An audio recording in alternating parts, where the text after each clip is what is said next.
السلام علیکم ہمارے پیارے پیارے لسنرز، کیسے ہیں آپ سب؟ آئی ہوپ کہ آپ سب لوگ خیر و عافیت سے ہوں گے۔ آج میں آپ کے لیے جو ناول لے کر آئی ہوں وہ ناول بہت ہی انٹرسٹنگ ہے، اور مجھے پوری امید ہے کہ آپ اس کی کسی بھی پہلو پر کسی بھی پوائنٹ پر آ کر بور نہیں ہوں گے، کیونکہ میں خود بھی نہیں ہوئی۔ مجھے بہت مزہ آیا۔ سٹوری انتقام کے جذبے سے بھرپور ہے۔ بس ایک چھوٹا سا ہنٹ میں آپ کو دے رہی ہوں، اس سے زیادہ تو میں آپ کو نہیں بتا سکتی نا، وہ تو سٹوری سن کے ہی آپ کو پتہ چلے گا۔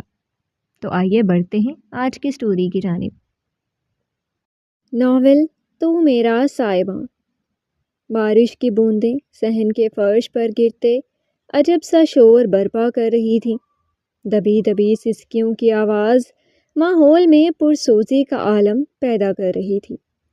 صحن کے دائیں طرف لوہے کی چھت کے نیچے سفید کفن میں لپٹا وجود اور اس کے آس پاس شدت سے روتے وجود یہ بیان کر رہے تھے کہ آج اس گھر پر قیامت ٹوٹی ہے۔ پشت پر ہاتھ باندھے، سفید کرتا شلوار میں ملبوس وہ جوان جہان مرد سرخ سیاہ رنگ نگاہوں سے کفن میں لپٹے اس وجود کو دیکھ رہا تھا جو اس کا آدھا حصہ تھا، جس کی موت نے اس مضبوط انسان تک کو پورے قد سے زمیں بوس کیا تھا۔ اس نے حرام موت کو گلے لگایا تھا، اور جس کی وجہ سے لگایا تھا وہ اس عالیشان گھر کے باہری دروازے پر کھڑا بارش میں بھیگتے تڑپ رہا تھا، چیخ رہا تھا، لیکن گھر کے اندر موجود تمام نفوس گویا کان پر ہاتھ دھرے بیٹھے اس کی چیخوں کو نظر انداز کر رہے تھے۔ اس شخص کے ساتھ موجود وہ موم سی نازک لڑکی اسے سنبھالنے کی کوشش کرتے اندر کھڑے اس خوبرو مرد کو دیکھ رہی تھی، جس کی نگاہوں میں اب اس کے لیے فقط نفرت ہی نفرت تھی۔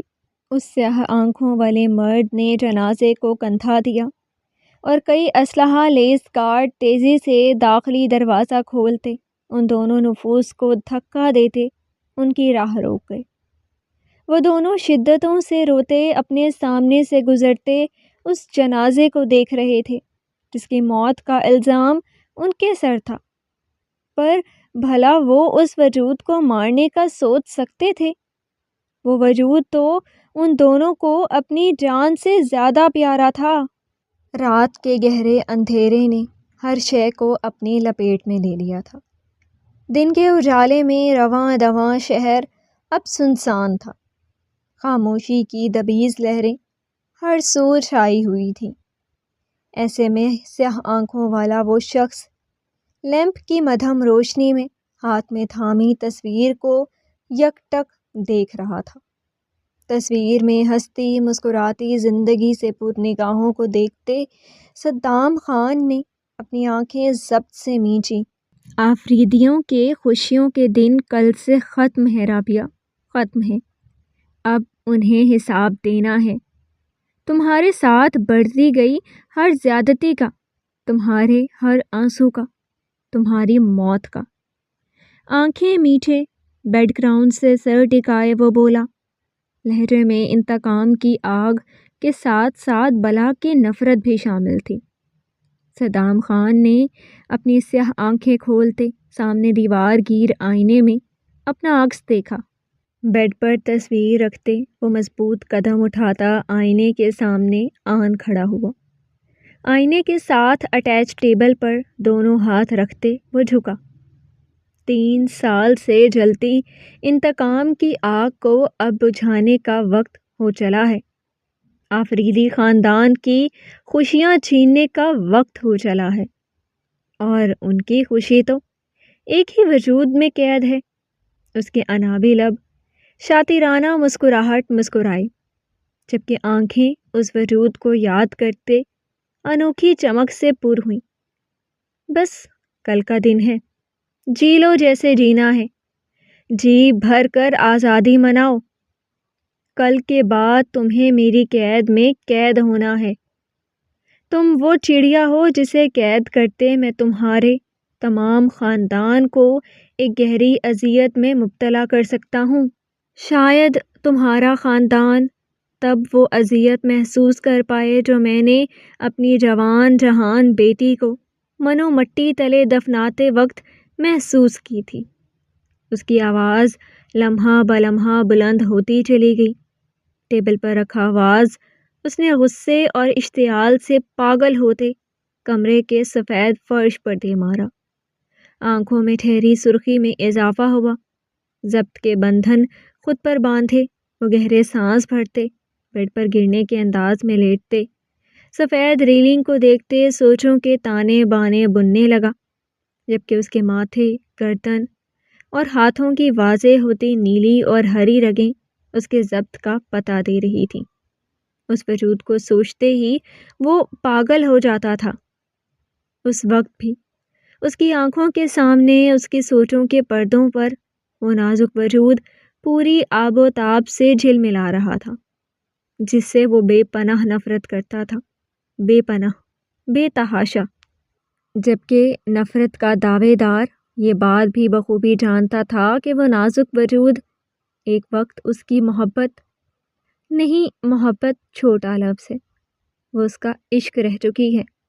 ذروہ، تم تو بہت پیاری لگ رہی ہو، مہرین نے اپنے سامنے گلابی پٹھانی پوشاک میں ملبوس ذروہ سے کہا، جو اپنی تعریف پر کھلکھلا کر ہنستی۔ ہنسنے کے سبب اس کے دونوں گالوں پر پڑتے گڑھے پوری آب و تاب سے جگمگائے، جبکہ سنہری آنکھیں خوشی کی چمک سے لبریز ہوئیں۔ شکریہ مہرین، ذروہ کے گلابی رنگ سے رگے ہونٹوں نے شکریہ ادا کیا۔ تمہارے بھائی نے اجازت دے دی تمہیں کلچر ڈے اٹینڈ کرنے کی؟ تمہارے گھر میں سختی ہے نا؟ مہرین اس کے گھر کی سختیوں سے واقف تھی۔ گلابی دوپٹے کے حالے میں اس کا حسین چہرہ دیکھتے مستفسر ہوئی۔ یہاں بس لڑکیاں ہی تو ہیں مہرین، اور میرے لالا اتنے بھی سخت نہیں ہیں، ذروہ نے مسکراتے ہوئے کہا۔ مہرین نے اس بات میں سر ہلایا۔ وہ سندھی لباس میں ملبوس تھے۔ کلچر ڈے کے لیے انہوں نے ایک خاص پرفارمنس تیار کی تھی جو انہیں اسٹیج پر ادا کرنی تھی۔ چلو چلیں، اپنے گروپ کا نام سنتے مہرین ذروہ کا ہاتھ تھامے تیزی سے آگے بڑھی۔ ذروہ مسکراتی ہوئی نظریں جھکائے مہرین کے ہمراہ اسٹیج تک آئی تھی۔ ابھی وہ اپنی پرفارمنس شروع کرتی کہ اسے اپنا وجود کسی کی تپش زدہ نظروں کے حصار میں محسوس ہوا۔ ذروہ نے بے ساختہ نظریں اٹھائے ان نظروں کو تلاشنا چاہا۔ نظریں اٹھاتے ہی اس کی نظر سامنے چیف گیسٹ کے سیٹ پر براجمان شخص پر پڑی، جو ہاتھوں کی مٹھیاں بھینچے اپنے لبوں پر رکھے اسے سرخ سیاہ قہربار نظروں سے دیکھ رہا تھا۔ تمام گروپ ممبرز پرفارمنس شروع کر چکے تھے، مگر وہ ساکت کھڑی ان نظروں سے لپکتے شعلوں کی تپش سے اپنے وجود کو جلتا محسوس کر رہی تھی۔ 3 سال بعد اس شخص کو روبرو دیکھتے وہ سانسیں بھرنا بھول گئی تھی۔ ذروہ، کیا کر رہی ہو یار؟ مہرین اسے یوں ایک جگہ ساکن کھڑے اس کے کندھے سے کندھا مس کرتے دانت پیستے ہوئے بولی۔ ذروہ نے تیزی سے نظریں صدام خان سے پھیرتے مہرین کی جانب مرکوز کی، جو اس کا ہاتھ تھامتے رقص میں مصروف ہو گئی۔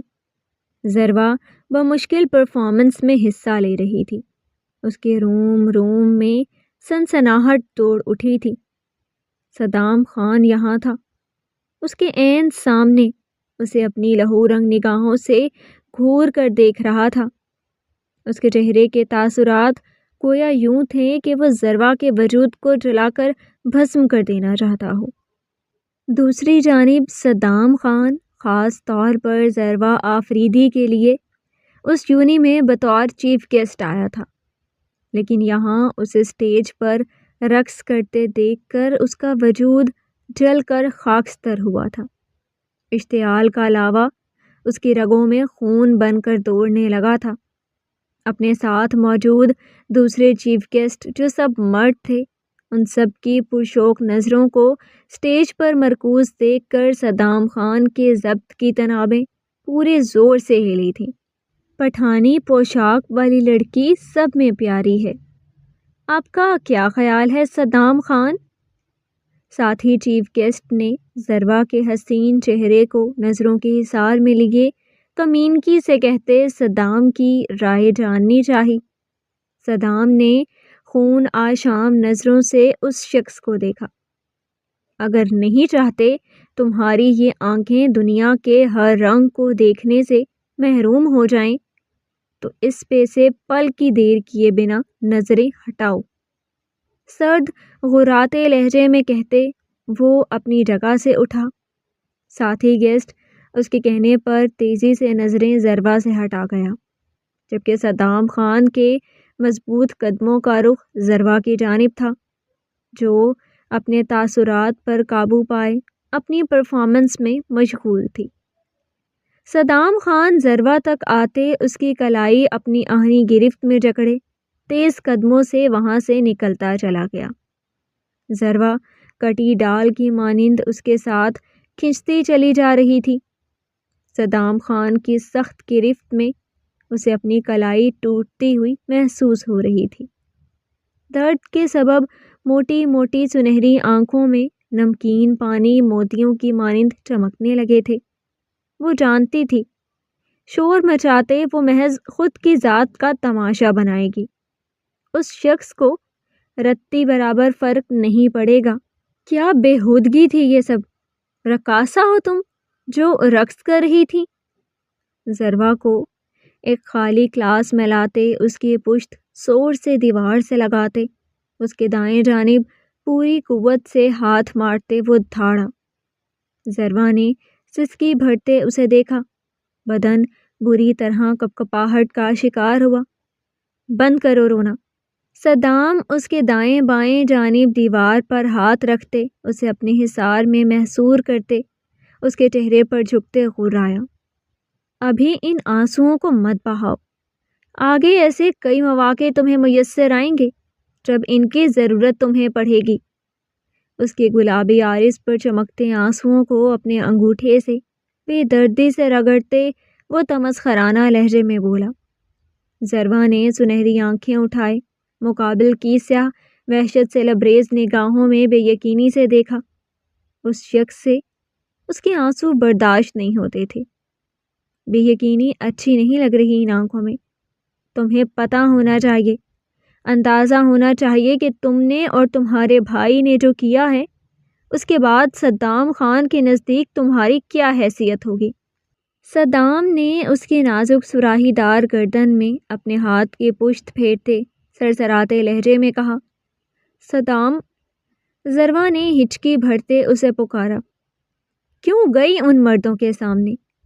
کیسے اتنا سج دھج کر تم سب کے سامنے رقص کر سکتی ہو ذروہ صدام خان؟ ہمت کیسے ہوئی تمہاری یوں بے پردہ ان مردوں کے دیکھنے کا سامان بننے کی، ایک رقاصہ کی طرح سب کے سامنے رقص کرنے کی؟ ذروہ کی گردن پر سرسراتا اس کا ہاتھ اس کی پچھلی گردن میں لپٹتے اس کا چہرہ صدام کے مزید قریب لے آیا۔ صدام اس کی بھیگی نگاہوں میں دیکھتے دھاڑا۔ ذروہ نے اس کی دھاڑ پر آنکھیں زور سے مینچیں، دل سوکھے پتے کی مانند کانپنے لگا۔ مجھے نہیں پتا تھا صدام، وہاں آدمی بھی ہوں گے۔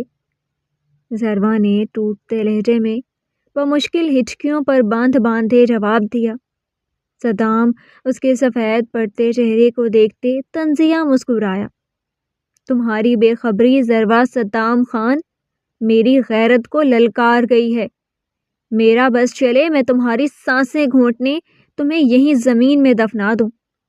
ذروہ کے گلابی کپکپاتے لبوں پر اپنی سلگتی سانسیں چھوڑے وہ وحشتناک لہجے میں غرایا۔ ذروہ کی بند پلکوں کی لرزاہٹ میں مزید اضافہ ہوا۔ 3 سال بعد آپ کو آپ کی غیرت یاد آ رہی ہے صدام؟ ذروہ نے آنکھیں کھولتے مقابل کی آنکھوں میں گاڑے سسکتے ہوئے سوال پوچھا۔ 3 سال بعد یہ شخص اس کے مد مقابل آیا تھا، اور اس انداز میں آیا تھا کہ ذروہ کی سانسیں تک خشک ہو گئی تھیں۔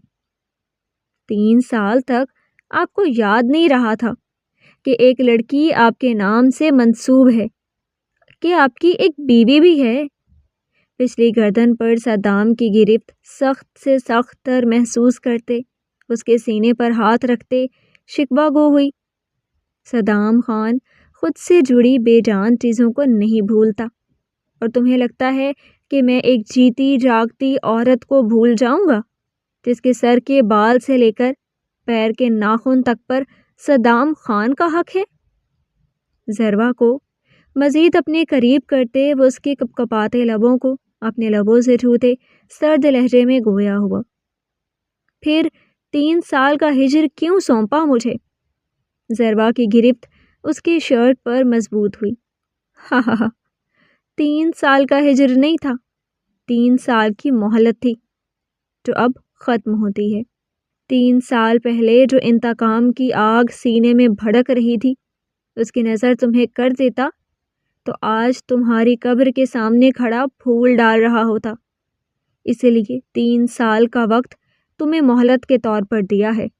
صدام خان کی ہمہ وقت محبت سے پُر آنکھیں اس وقت نفرت جیسے جان لیوا جذبے سے پر تھیں۔ وہ نفرت انگیز لہجے میں ضروا کی کمر پر ہاتھ رکھتے بولا۔ ضروا نے زخمی نگاہوں سے اسے دیکھا۔ اب بجھ گئی ہے انتقام کی آگ؟ ضروا کے لب بولتے ہوئے صدام کے لبوں سے ٹچ ہوتے صدام کے وجود میں سپارک دوڑ آ گئی، تو وہیں ضروا کے عارض اس لمس کو محسوس کرتے سرخ کندھاری ہوئے۔ انتقام کی آگ تو تب بجھے گی ضروا صدام خان جب تمہارے بھائی کو میں وہی اذیت سود سمیت لوٹاؤں گا جو اس نے مجھے دی ہے، پر اس سے پہلے تمہاری بے خبری اور یوں بے پردگی کی سزا تمہیں دینا ضروری ہے۔ صدام نے اس کی کمر پر گرفت مضبوط کرتے برفیلے لہجے میں کہا۔ ضروا کی آنکھوں میں خوف سمٹ آیا۔ اس سے پہلے کہ وہ اس سے پوچھتی کیسی سزا یا کچھ سمجھ پاتی، صدام خان کے دہکتے لب اس کی سانسیں روکتے اسے تڑپا گئے۔ ضروا نے صدام کے کندھے پر ہاتھوں کے وار کرتے اسے خود سے دور کرنا چاہا۔ صدام کا لمس شدت خود میں سموئے ہوئے تھا۔ ضروا کی سانسیں بند ہونے کے در پر تھیں۔ وہ اپنی سانسوں کی رہائی کے لیے تگ و دو کرتے ہارتے اس کے کندھوں پر ہاتھ رکھتے اس کی منمانی برداشت کرنے لگی۔ صدام اس کی سانسوں سے اچھی طرح کھلواڑ کرتے اس کے لبوں کو آزادی بخشتے اس کی کلائی جکڑ گیا۔ چہرہ ڈھانپو اپنا، تم پر اب کسی غیر مرد کی نگاہ پڑی تو جن سانسوں کو ابھی آزادی بخشی ہے انہیں بند کرنے میں دیر نہیں لگاؤں گا۔ ضروا کے گہرے سانس بھرتے وجود کو قہر آلود نگاہوں سے دیکھتے صدام نے سخت لہجے میں کہا۔ ضروا نے روتے ہوئے اسے دیکھتے کانپتے ہاتھوں سے اپنا چہرہ دوپٹے سے ڈھکا۔ صدام اسے ایک نظر دیکھتے تیزی سے اپنے ساتھ لیے آگے بڑھا۔ نفرت کرتے ہیں آپ مجھ سے؟ ضروا اس کے قدموں کا بمشکل ساتھ دیے بھرائی آواز میں مستفسر ہوئی۔ آگے بڑھتا صدام رکا۔ ضروا نے بھی اس کے رکنے پر اپنے قدموں کو بریک لگائی۔ بے پناہ، بے تحاشا، 2 لفظی جواب دیتے وہ پھر قدم آگے بڑھانے لگا۔ ضروا کا دل جیسے کسی نے مٹھی میں زور سے بھینچا۔ سنہری سرخ نم نگاہوں نے اس ظالم کی چوڑی پشت کو تکا۔ آپ تو محبت بھی کرتے تھے، بے پناہ، بے تحاشا؟ ضروا نے سسکتے ہوئے پوچھا۔ صدام کے قدم پھر رکے۔ اس کے سوال کو سنتے اس کے قدموں کو زمین نے جیسے جکڑ لیا تھا۔ یہ ایک تلخ سچ تھا جسے وہ یاد نہیں کرنا چاہتا تھا، اب نہیں کرتا۔ اب محبت کی کوئی وجہ نہیں بچی۔ ہاں، نفرت کی ایک وجہ ہے، اور وہ وجہ بہت مضبوط ہے۔ اگلے ہی پل سر کو جھٹکتے وہ بے تاثر لہجے میں کہتے اپنی گاڑی کے پاس آتے پیسنجر سیٹ کا دروازہ کھول گیا۔ ضروا نے شکوہ کن نگاہوں سے اسے دیکھا، جس نے اس کی کلائی بے دردی سے جکڑے اسے فرنٹ سیٹ پر بٹھایا۔ کہاں لے جا رہی ہیں مجھے؟ صدام کو فرنٹ سیٹ پر بیٹھتے دیکھ کر ضروا نے پوچھا۔ تمہارے گھر، تمہیں ہمیشہ کے لیے اپنی قید میں کرنے کے لیے۔ صدام نے گاڑی سٹارٹ کرتے مسکراتے ہوئے کہا۔ اس کے لبوں پر ٹھہری مسکان بناوٹی تھی۔ جب محبت نہیں کرتے تو کیوں اپنی قید میں قید کرنا ہے؟ آپ نے مجھے صدام خان گاڑی روکیں، میں آپ کے ساتھ کہیں نہیں جاؤں گی۔ ضربہ آپاک ہوتے چیخی۔ اس شخص کا یہ نفرت بھرا روپ، یہ انداز اس کے دل پر نشتر چلا رہا تھا۔ وہ برداشت نہیں کر پا رہی تھی۔ صدام نے گاڑی سڑک کنارے روکتے اس کی کلائی جکڑے، اسے اپنے نزدیک کرتے اس کی ٹھوڑی اپنے ہاتھ کے شکنجے میں جکڑی۔ تم وہ چڑیا ہو جس میں آفریدی خاندان کے ہر فرد کی جان بسی ہے۔ تمہیں قید کرنا مطلب پورے آفریدی خاندان کو گہری اذیت دینا۔ تمہارا بھائی تم پر جان دیتا ہے، تمہیں اس سے کوسوں دور کرتے میں اسے اسی تکلیف سے روشناس کرواؤں گا جو اس نے میری بہن کو مجھ سے دور کرتے دی ہے۔ تمہیں تمہارے بھائی کے ہر ظلم کا حساب دینا ہوگا، ہر زیادتی کا حساب دینا ہوگا، رابعہ کے ہر آنسو کا حساب دینا ہوگا۔ اس کی ٹھوڑی جکڑے وہ سرد پتھریلے لہجے میں دانت پیستے ہوئے کہتے اسے جھٹک گیا۔ ضربہ کا وجود دروازے سے ٹکرایا، کمر میں درد کی ایک تیز لہر اٹھی۔ لب باہم بھینچے اس نے درد برداشت کرتے بہتی نگاہوں سے صدام کو دیکھا جو تندو تیز ڈرائیو کر رہا تھا۔ اس کا چہرہ ہر تاثر سے پاک تھا جبکہ پیشانی کی رگ ابھری ہوئی تھی۔ میری کوئی غلطی نہیں صدام، نہ میرے بھائی۔ Just shut up damn it. ضربہ نے اپنی صفائی میں کچھ کہنا چاہا جب صدام اس کی بات کاٹتے اسٹیئرنگ پر ہاتھ مارتے چیخا۔ ضربہ خوفزدہ ہوتے گاڑی کے دروازے سے چپکی۔ مجھے کسی قسم کی کوئی صفائی نہیں چاہیے، سنا تم نے؟ اگر اب تمہارے لبوں سے ایک لفظ بھی ادا ہوا میں اس گاڑی کو اندھا دھند چلاتے کسی دیوار پر دے ماروں گا۔ ضربہ کے خوفزدہ وجود کو دیکھتے وہ غضبناکی سے کہتے گاڑی سٹارٹ کر گیا۔ ضربہ نے خوف کے سبب اپنے نچلے لب کو دانتوں تلے دباتے اپنی سسکیاں روکی جبکہ آنسو متواتر اس کی آنکھوں سے بہہ نکلے۔ وہ شدت سے رو رہی تھی لیکن صدام کا خوف اس قدر حاوی ہو چکا تھا کہ نہ تو اس کے رونے کی آواز گاڑی کی فضا میں بلند ہو رہی تھی اور نہ اس کی ہچکیاں۔ آفریدی ولا میں گاڑی رکتے ہی ضربہ گاڑی سے نکلتے بنا صدام پر نگاہ ڈالے تیزی سے اندر بڑھتے اپنے کمرے میں جا کر بند ہوئی جبکہ صدام اسٹیئرنگ پر ہاتھ رکھے گہری سانس بھرتے اس گھر کو دیکھ رہا تھا جہاں اس کی بہن کے مجرم قیام کرتے تھے۔ وہ اس جگہ مر کر بھی نہ آتا اگر بات اس کی بہن کے بدلے اور اس سے جڑے اس نازک وجود کی نہ ہوتی۔ گہرے سانس بھرتے وہ گاڑی سے اترتے اپنے کوٹ کو ٹھیک کرتے اندر کی جانب بڑھا۔ ارے ضربہ، کہاں بھاگی جا رہی ہو لڑکی؟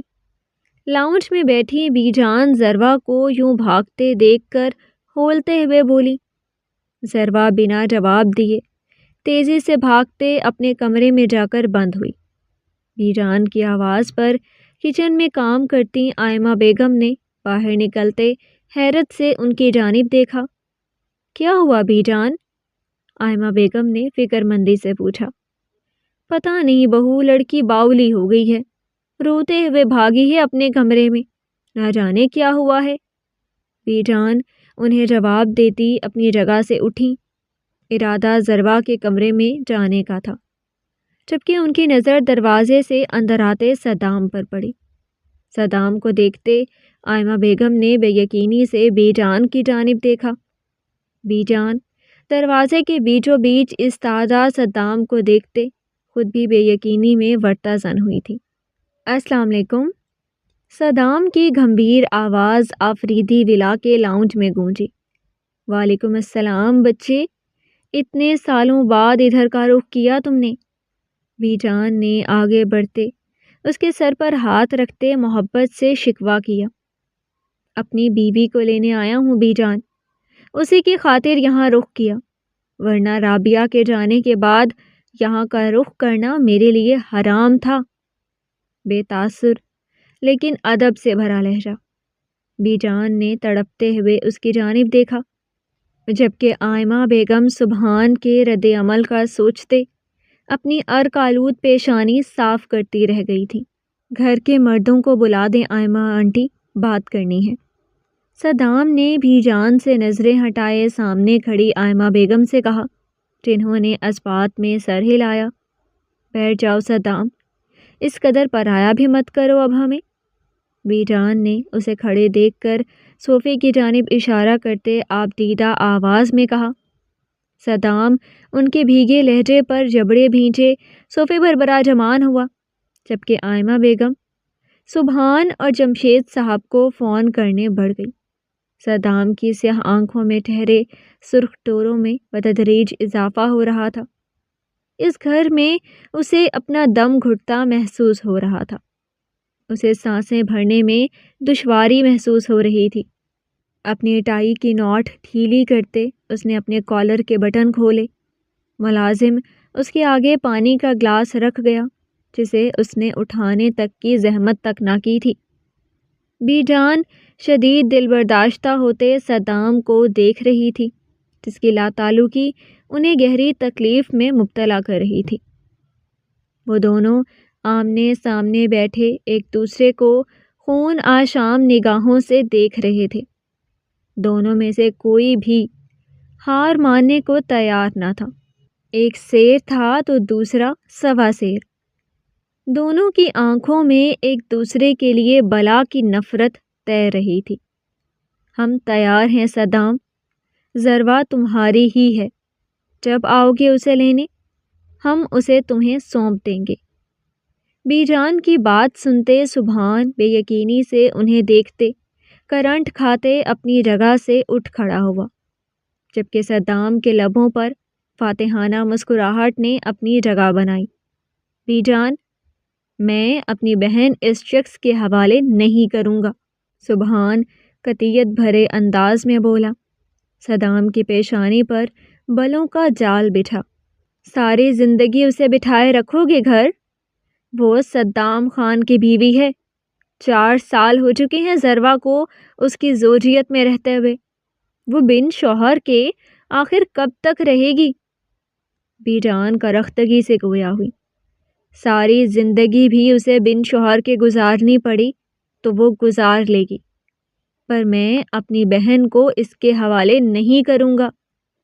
یہ اپنی بے جا نفرت کی بھینٹ میری بہن کو چڑھائے گا بی جان۔ سبحان کا لہجہ بات کے اختتام میں بے بس تھا۔ جو انتقام وہ صدام کی آنکھوں میں دیکھ رہا تھا، وہ کسی اور کو آخر کیوں نظر نہیں آ رہا تھا؟ سبحان، ایسے زندگی نہیں گزر سکتی۔ لڑکی ذات ہے وہ، کئی لوگ اس کے کردار پر وار کریں گے۔ جتنے منہ اتنی باتیں، کس کس کے منہ بند کرواؤ گے؟ اور کون سی نفرت کی بات کر رہے ہو تم؟ یہ پورا خاندان جانتا ہے کہ صدام خان ذروہ سے کس قدر محبت کرتا ہے۔ بی جان کی آواز سخت اور بلند ہوئی۔ صدام محض خاموشی سے سبحان کے بے بس چہرے کو دیکھتے لطف اندوز ہو رہا تھا۔ اس شخص کا بے بس ہونا اس کے سینے میں جلتی آگ پر ٹھنڈ کی بوندیں برسا رہا تھا۔ بی جان، آپ سمجھ نہیں رہی، بابا آپ ہی کچھ بولیں۔ سبحان نے جمشید صاحب سے کہا۔ سبحان، اماں ٹھیک کہہ رہی ہیں، ذروہ کو اب اپنے گھر کا ہو جانا چاہیے۔ جمشید صاحب نے اسے گھورتے ہوئے جواب دیا۔ سبحان نے بے بسی سے اپنی آنکھیں بند کرتے کھولیں۔ پر بابا، سبحان نے انہیں قائل کرنا چاہا۔ پر ور کچھ نہیں سبحان، ہمیں صدام کا شکر گزار ہونا چاہیے کہ وہ تمام پرانی باتوں کو بھلائے ہمارے در پر آیا ہے، ہماری بیٹی لینے۔ تمام پچھلی باتوں کو بھلاتے ہمیں آگے بڑھنا ہوگا، اور آگے بڑھنے کے لیے ضروری ہے کہ ذروہ کی رخصتی کر دی جائے۔ جمشید صاحب کے لہجے میں اب غصہ شامل تھا۔ سبحان نے سرخ نظروں کا رخ صدام کی جانب کیا۔ وہ اس کے لبوں پر کھلتی فاتحانہ مسکراہٹ دیکھتے مٹھیاں بھینچ گیا۔ آپ لوگ غلط کر رہے ہیں، پچھتائیں گے۔ سبحان نفی میں سر ہلاتے کہتے تیز قدموں سے وہاں سے نکلتا چلا گیا۔ مجھے کل رخصتی چاہیے۔ صدام نے سبحان کے جاتے ہی اپنی بات رکھی۔ جمشید صاحب اور آئمہ بیگم میں نظروں کا تبادلہ ہوا۔ بی جان نے کچھ پل کے لیے چپ سادھ لی، جبکہ اپنے کمرے کے دروازے سے کان لگائے کھڑی ضروا بے صبری سے جواب کی منتظر تھی۔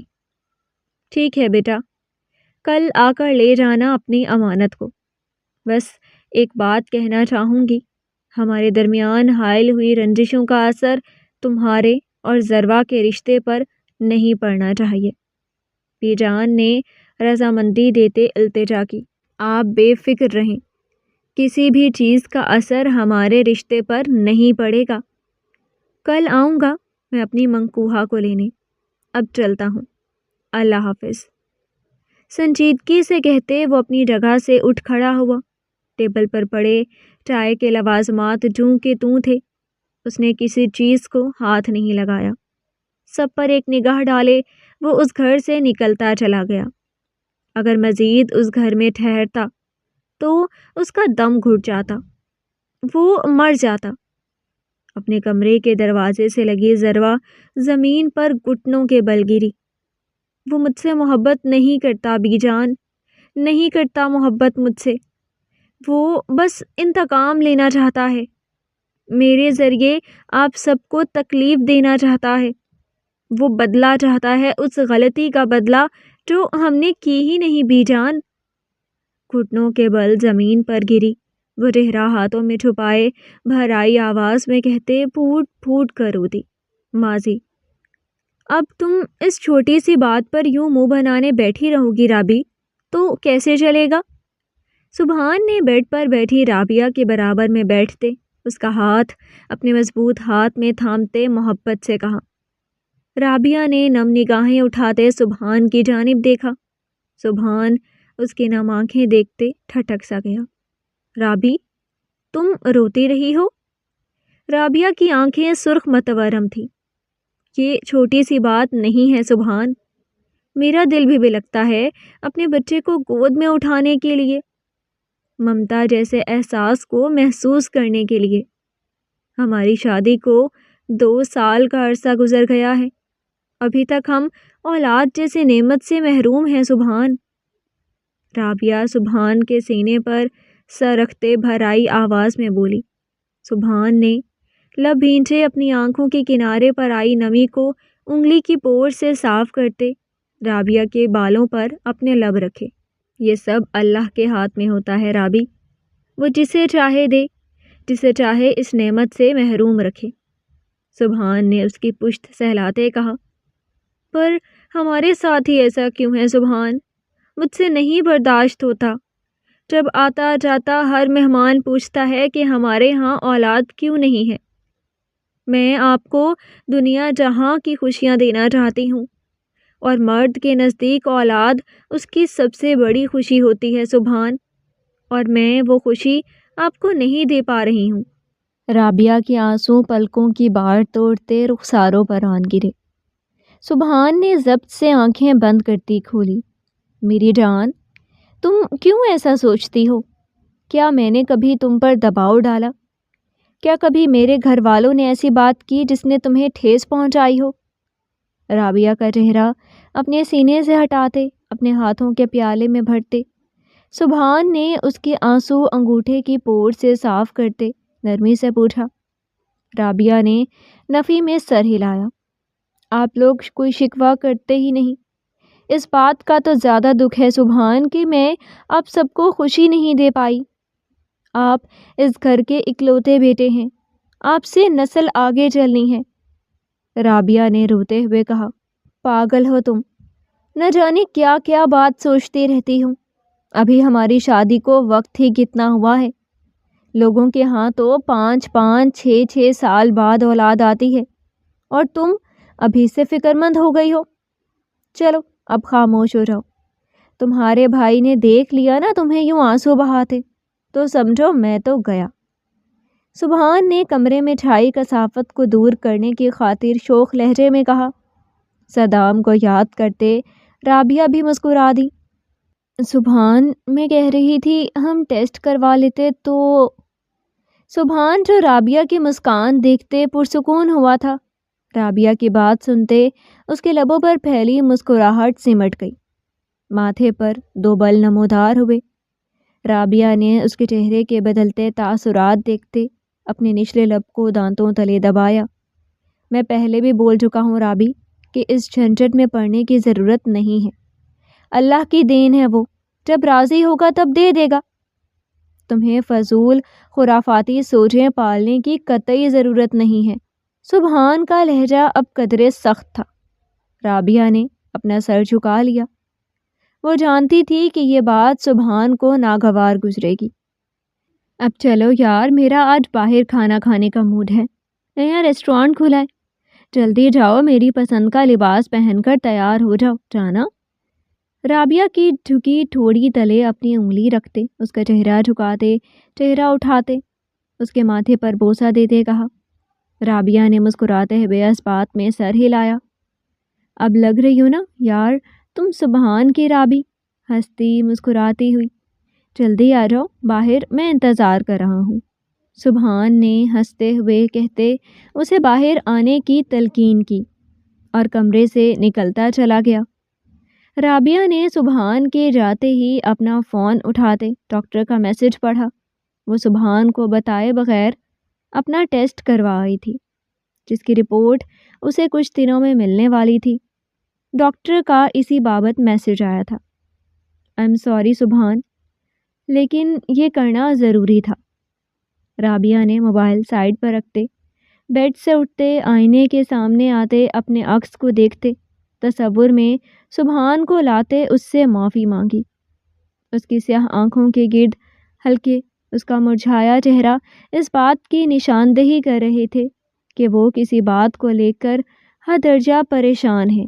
بے اولادی کا غم اسے اندر ہی اندر کھایا جا رہا تھا. وہ ختم ہو رہی تھی. اس کی طبیعت دن بدن گر رہی تھی اور سبحان اس کی صحت کو لے کر حد درجہ پریشان ہو گیا تھا. ایسا نہیں تھا کہ سبحان یا اس کے گھر والے اس پر کسی قسم کا دباؤ ڈالتے تھے. یہ اس کی خود کی منفی سوچیں تھیں جو اسے دن بدن دیمک بن کر کھا رہی تھی. اپنی تمام سوچوں کو جھٹکتے وہ سبحان کے لیے تیار ہونے لگی. کہاں تھی تم؟ صبح سے کتنی کالز کر چکا ہوں میں تمہیں. ذروہ کے فون اٹھاتے ہی دوسری جانب سے صدام خان غصے سے غرا اٹھا. ذروہ نے اپنی زبان دانتوں تلے دبائی. وہ صدام، میں یونی میں تھی، کلاس ہو رہی تھی میری، کیسے اٹھاتی آپ کا فون؟ ذروہ نے اسے وجہ بتائی. کینیڈا میں موجود آفس کیبن میں بیٹھے صدام نے کرسی کی پشت سے سر ٹکایا. جانتی ہو تم ذروہ کہ میں صبح تمہاری آواز نہ سنوں تو سارا دن بے چین رہتا ہوں. صدام نے گمبھیر لہجے میں اپنی بے بسی بتائی. ذروہ کے لبوں پر حسین مسکراہٹ نمودار ہوئی. تو پھر واپس آ جائیں آپ، مستقل طور پر لے جائیں اپنے پاس. نہ آپ کو میری آواز کے لیے تڑپنا پڑے گا، نہ بے چین رہیں گے آپ. ذروہ نے شرمائے لہجے میں ایک ادا سے کہا. صدام خان دلکشی سے مسکرا گیا. ابھی تو یہ ناممکن ہے. پورا بزنس پاکستان میں شفٹ کرنا ہے، اس میں کم از کم 6-7 ماہ تو لگ جائیں گے ذروہ. صدام نے ٹیبل پر رکھا پیپر ویٹ گھماتے ہوئے سنجیدگی سے کہا، جبکہ آنکھیں الوہی چمک سے پر تھیں. ذروہ کی مسکراہٹ سمٹی. سنہری آنکھوں میں اداسی کی گہری رمق چھائی. صدام دوسری جانب سے خاموشی محسوس کرتے سمجھ گیا کہ وہ اداس ہو گئی ہے. میں رکھتا ہوں فون، میٹنگ ہے میری، اپنا خیال رکھنا. صدام نے بنا اس کا جواب سنے کال کٹ کی، جبکہ ذروہ نے حیرت سے لب واں کیے موبائل اسکرین کو دیکھا. اب کرتے رہیں مجھے کال، میں بھی نہیں اٹھاؤں گی اب فون. شدید دل برداشتہ ہوتے وہ موبائل فون بند کر کے آنکھیں موند گئی تھی۔ فیضان، میری پاکستان کی فلائٹ کب ہے؟ صدام نے اپنے آفس میں داخل ہوتے اپنے سیکرٹری سے پوچھا۔ سر، پرسوں کی فلائٹ ہے آپ کی، سیکرٹری نے جواب دیا۔ بس ایک دن اور، میں جانتا ہوں، مجھے سامنے دیکھتے تمہاری ساری خفگی دور ہو جائے گی۔ صدام جانتا تھا ضروا اس سے سخت خفا ہوگی، لیکن وہ ضروا کو سرپرائز دینا چاہتا تھا۔ تبھی اس نے ضروا سے جھوٹ کہتے کال کٹ کی۔ صدام خان اور سبحان آفریدی دونوں بچپن کے پکے یار تھے۔ اسکول کے زمانے سے لے کر یونی تک ان دونوں کی دوستی مضبوط سے مضبوط تر ہوتی چلی گئی۔ صدام خان اپنی بہن رابعہ اور خالہ ریحام کے ساتھ رہتا تھا۔ اس کے والدین بچپن میں ہی کار کریش میں وفات پا گئے تھے، جبکہ ان کا وسیع و عریض پر پھیلا بزنس اب صدام خان نے سنبھالنا تھا۔ وہیں سبحان آفریدی جمشید آفریدی کا اکلوتا بیٹا تھا، جو صدام خان کی بہن رابعہ سے بے انتہا محبت کرتا تھا۔ جہاں سبحان رابعہ سے محبت کرتا تھا، وہیں صدام خان بھی اپنا دل سبحان آفریدی کی معصوم سی بہن ضروا کو دے بیٹھا تھا۔ سبحان کی پسند کو مد نظر رکھتے اس کی شادی رابعہ کے ساتھ کروا دی گئی تھی، جبکہ ضروا کو بھی صدام کے نکاح میں دے دیا گیا تھا۔ سبھی اس رشتے سے بے انتہا خوش تھے، سوائے ریحام بیگم کے۔ وہ بظاہر خوش تو تھیں، لیکن انہیں صدام کے ساتھ ضروا کا رشتہ ایک آنکھ نہیں بھاتا تھا۔ وجہ اپنے بچپن کی دوست کی بیٹی زویا تھی، جسے وہ صدام کی زندگی میں شامل کرنا چاہتی تھیں۔ صدام نکاح کے فوراً بعد ہی کینیڈا چلا گیا تھا۔ وہ جلد از جلد اپنا سارا بزنس پاکستان شفٹ کرنا چاہتا تھا۔ یہاں پاکستان میں رابعہ اور سبحان کی شادی کو 1 سال گزر گیا تھا، اور وہ اولاد جیسی نعمت سے اب تک محروم تھے۔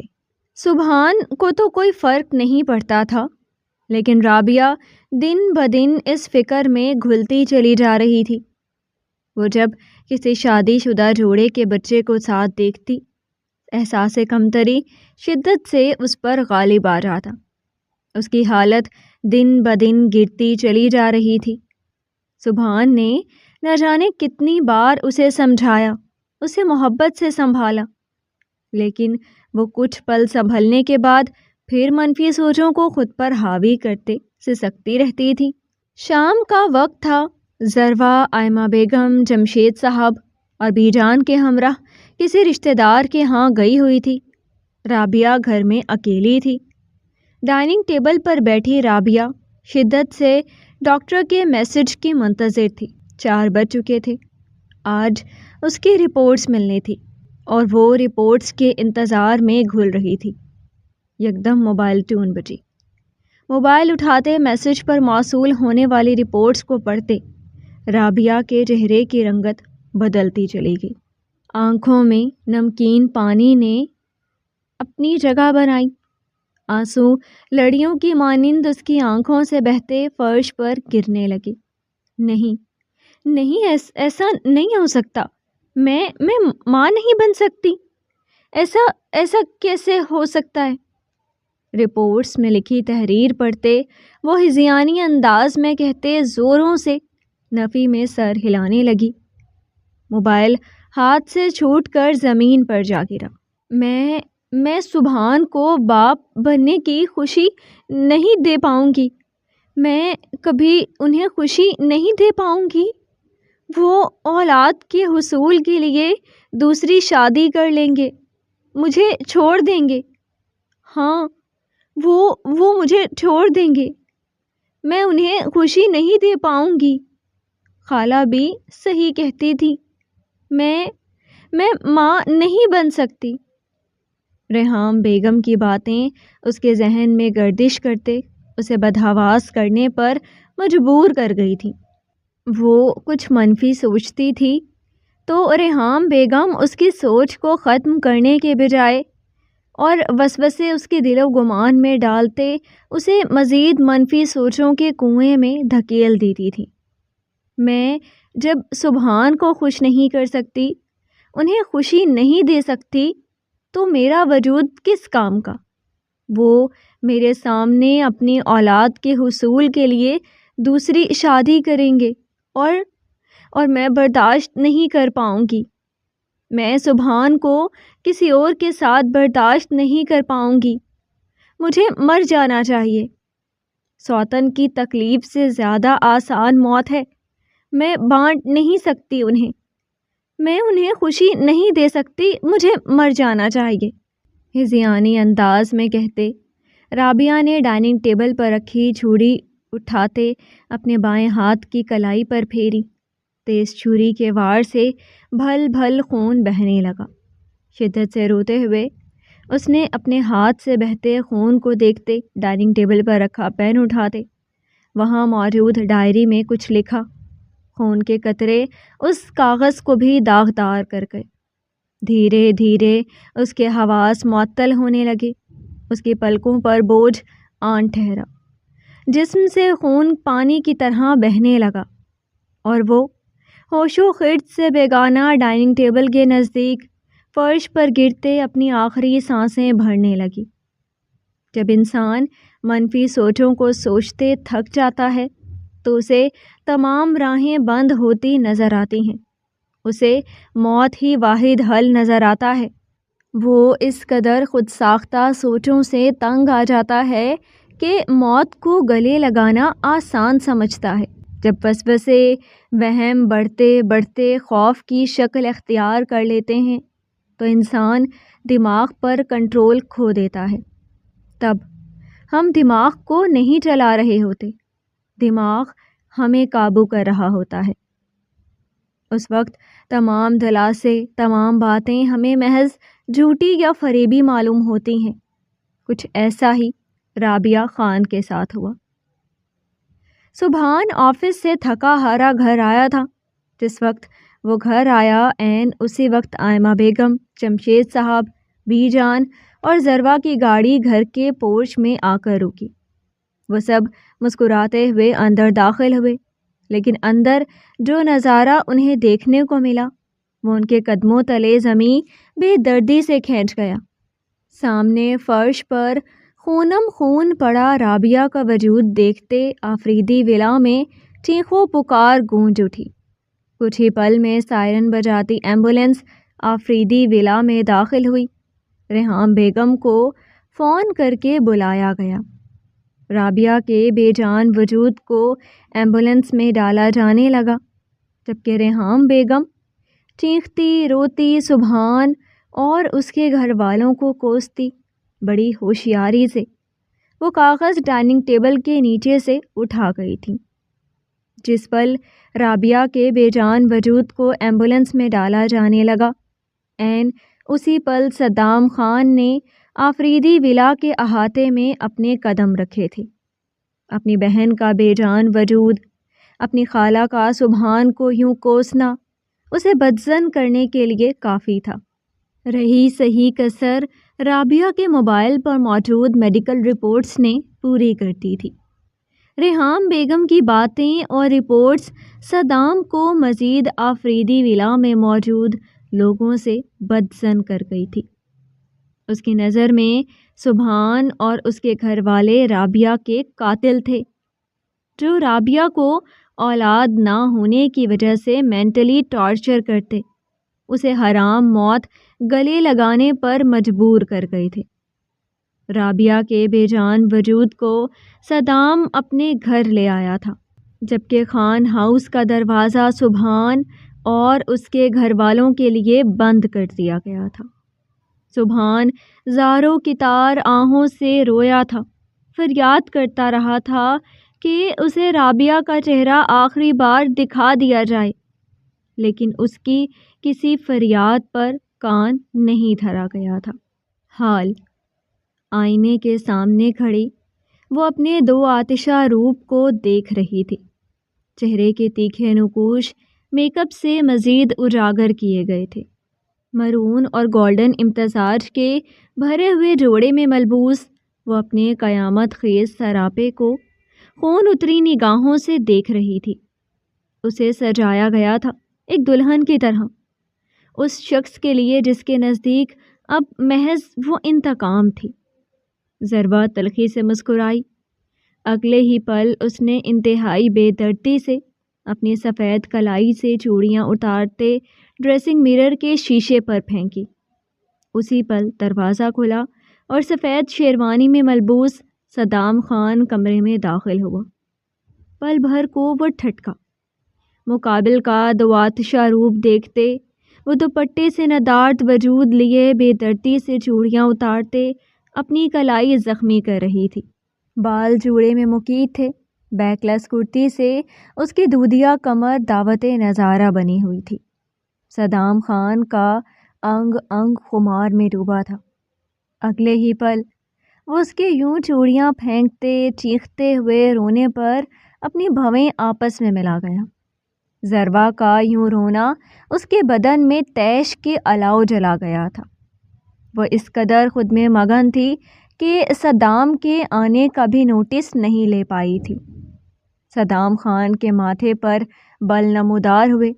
برق رفتاری سے اس تک آتے وہ اس کے پہلو سے ہاتھ گزارتے اس کے کندھے پر اپنی ٹھوڑی جما گیا۔ ضربہ کا وجود ساکت ہوا۔ کلائی سے چوڑی نکالتا ہاتھ وہیں کا وہیں رہ گیا۔ اس نے نظریں اٹھائے، آئینے میں نظر آتے عکس کو دیکھا۔ صدام کو اپنے انتہائی نزدیک دیکھ کر پہلو پر بڑھتی اس کی گرفت محسوس کرتے ضربہ کا روم روم سنسناہٹ میں ڈوبا۔ وہ یک ٹک بھیگی سرخ کاجل سے لبریز نگاہوں سے آئینے میں نظر آتے اس کے خوبرو چہرے کی جانب دیکھنے لگی۔ اس کا ہر تاثر سے پاک چہرہ، آنکھوں میں چھائی وحشت اور سرد مہری دیکھتے ایک آنسو لڑک کر اس کے رخسار پر سفر کرنے لگا۔ کس چیز کا ماتم منا رہی ہو تم؟ اس کے رخسار سے گردن تک سفر کرتے آنسوؤں کو اپنے لبوں سے چنتے صدام سرد مہری سے گویا ہوا۔ میری محبت مجھ سے نفرت کرتی ہے۔ مجھے اس نے اپنی محبت کی خاطر نہیں، اپنے انتقام کی خاطر اپنی زندگی میں شامل کیا ہے۔ وہ مجھے محبت سے نہیں رکھے گا، پل پل اذیت دے گا تاکہ اس کے سینے میں جلتی انتقام کی آگ کو ٹھنڈک پہنچے۔ میں ان سب باتوں کا ماتم منا رہی ہوں، اور میرا ماتم منانا بنتا بھی ہے۔ بھرائی آواز میں آئینے میں نظر آتے اس کو عکس کو دیکھتے ضربہ گویا ہوئی۔ صدام کے چہرے پر مزید کرختگی چھائی۔ ضربہ کی بات پر اس نے جواباً ضربہ کے پہلو کو اپنی مٹھی میں بھرا۔ ضربہ نے سسکتے ہوئے رخ موڑتے اسے دیکھا۔ ماتم منانا، لیکن ابھی نہیں، کل صبح، جب تمہارا پور میری قربت میں بھیگا ہوا ہوگا، جب تمہارے وجود سے میری خوشبو پھوٹے گی۔ ضربہ کی گردن میں منہ چھپائے صدام خمار بھرے سرسراتے لہجے میں بولا۔ ضربہ کی سانسیں خشک ہوئیں۔ صدام ایسا نہیں کریں۔ صدام کے لبوں کا لمس اپنی گردن پر محسوس کرتے ضربہ نے التجائیہ لہجے میں کہا۔ صدام کے پرتپش بوسوں کی تپش اس کے نازک وجود کو جھلسا رہی تھی۔ کیوں نہ کروں؟ محبت کرتی ہوں نا مجھ سے، تو میرے قریب آنے سے کیوں ڈر رہی ہو؟ صدام خان ضربہ کے لمس کو محسوس کرتے مدہوشی کے جہاں میں گم ہوا تھا۔ دل شدت سے اس کی قربت کا طلبگار ہوا۔ پر اب آپ نہیں کرتے مجھ سے محبت صدام خان، آپ مجھ سے نفرت کے دعوے دار ہیں۔ ضربہ یکدم رخ بدلتے اس کے سینے پر دباؤ ڈالتے اسے خود سے دور کرنے کی سعی کرتے چیخی۔ چیخو مت ضربہ۔ صدام اس کے چیخنے پر حلق کے بل تھاڑا۔ ضربہ نے سہمتے ہوئے اس کی جانب دیکھا۔ تو کیا کروں صدام؟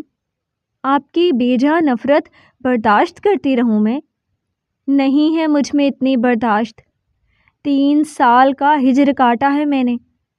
اب واپس آئے ہیں تو کہہ رہی ہیں میں بدلہ ہوں، انتقام ہوں آپ کا۔ ضربا اپنے ڈر اور خوف کو ایک طرف رکھتے اس سے بحث پر اتر آئی۔ بیجا نفرت نہیں ہے میری بہن پل پل مری ہے تم لوگوں کی وجہ سے، تمہارے بھائی کی وجہ سے۔ میری بہن کی ایک کمی کو تم سب نے اس کا گناہ بنا دیا، اسے اس قدر ٹارچر کیا کہ اس نے حرام موت کو گلے لگا لیا۔ کیسے ہوئی میری نفرت بیجا؟ ضربا کی بات پر تیش سے پاگل ہوتے وہ اس کے کندھے پر اپنی گرفت جکڑے چیخا، ہم نے ایسا کچھ نہیں کیا، آپ کی بہن نے خود کیا اپنے ساتھ جو بھی کیا، سنا آپ نے؟ ضربا ضبط کھوتے اس کے ہاتھ جھٹکتے چیخی۔ صدام نے جبڑے بھینچے اسے دیکھا، اس کے ضبط کا پیمانہ لبریز ہو گیا تھا۔ یکدم سائڈ پر رکھا واز اٹھاتے اس نے پوری قوت سے دیوار پر ٹے مارا۔ ضربا مدھم سا چیختی 2 قدم پیچھے ہوئی۔ صدام کا سرخ چہرہ، اس کی آنکھوں میں چھائے غضبناک تاثرات دیکھتے ضربا کے وجود میں برقی روسی دوڑ اٹھی۔ میری بہن پاگل نہیں تھی ضربا صدام خان کہ وہ بلا وجہ موت کو گلے لگاتی۔ تم لوگوں نے اس پر اس قدر دباؤ ڈالا کہ اس نے جینے کے بجائے مرنا پسند کیا۔ صدام تیش کے عالم میں گرجا، آپ کی بہن پاگل ہی تھی۔ ضربا دو بدو چیخ کر بولی۔ ضربا! صدام کا ہاتھ بے ساختہ اٹھا۔ اس سے قبل اس کے ہاتھ کی گہری چھاپ ضربا کے گال پر ثبت ہوتی وہ اپنا ہاتھ ہوا میں ساکت کر گیا۔ خون اگلتی نگاہوں اور گہرے سانس بھرتے اس نے ضربا کو دیکھا جو شدید بے یقینی میں ورتاژن اسے دیکھ رہی تھی۔ ایک یہی کسر رہ گئی تھی صدام خان، روکا کیوں؟ ہاتھ اٹھائیں، ماریں مجھے، کریں میری زبان بند، اتنا ماریں کہ میری زبان کو لگام لگ جائے۔ نفرت کا دعویٰ کرنا، مجھے میرے گھر والوں سے دور کر دینا، مجھے 3 سال کا ہجر سونپنا، یہ سب کافی نہیں تھا کیا آپ کے لیے؟ ضربا نے ہچکیاں بھرتے اس سے شکوہ کیا۔ تمہاری زبان کو لگام تو میں ڈالوں گا لیکن مار سے نہیں۔ میں اچھی طرح جانتا ہوں کیسے تمہیں قابو کرنا ہے، کیسے تمہاری زبان کو لگام ڈالنا ہے۔ سرد برفیلے لہجے میں کہتے وہ ضربا کے قریب آتے اسے سمجھنے کا موقع دیے بنا اس کی سانسوں کا گلا گھونٹتے اسے اپنی گرفت میں قید کر گیا تھا۔ ضربا بناب مچھلی کے مانند تڑپ اٹھی تھی۔ ضربا کی سانسوں کو گرفت میں لیے اسے اپنے بازوؤں میں بھرتے پیٹ پر لاتے وہ اس کی تمام مزاحمتوں کا دم توڑتے اس سے اپنا حق وصول کرتا چلا گیا، جبکہ ضربا محض آنسو بہاتے اس ظالم کی شدت بھری غربت برداشت کرتے اپنے آپ کو صدام کے حوالے کر گئی۔ اگر یہ شخص پیار محبت سے اس کی جانب بڑھتا وہ کبھی اسے خود سے دور کرنے کے لیے مزاحمت نہیں کرتی، لیکن ابھی وہ اس شخص کے نزدیک محض اس کا انتقام اور بدلہ تھی۔ ضربا کو اس کا لمس بچھو کے ڈنگ کی مانند محسوس ہو رہا تھا۔ دھیرے دھیرے رات سرکتی چلی گئی اور صدام اور ضربا کے درمیان حائل تمام پردے گرتے چلے گئے۔ ضربا نے متورم آنکھوں سے اپنے پاس لیٹے صدام کو دیکھا جس نے کچھ پل پہلے اسے اپنی دہکتی غربت سے آزادی بخشی تھی۔ اس کے آنسو اور فریادوں کو اس شخص نے مکمل نظر انداز کیا تھا۔ ضربا ساری رات نہ سو سکی تھی۔ کل بارات والے دن ریحام بیگم کا اس کے گھر والوں سے بڑھتا گیا رویہ، رخصتی ہوتے ہی اسے دوسرے شہر اس کے گھر والوں سے دور لے آنا، اور پھر اس کی وہ قربت جو ضربا کے لیے انچاہی تھی، وہ نازک جان ان سب چیزوں کو برداشت کرتے ٹوٹ سی گئی تھی۔ کل تیش میں پاگل ہوتے وہ رابعہ کو پاگل بول بیٹھی تھی۔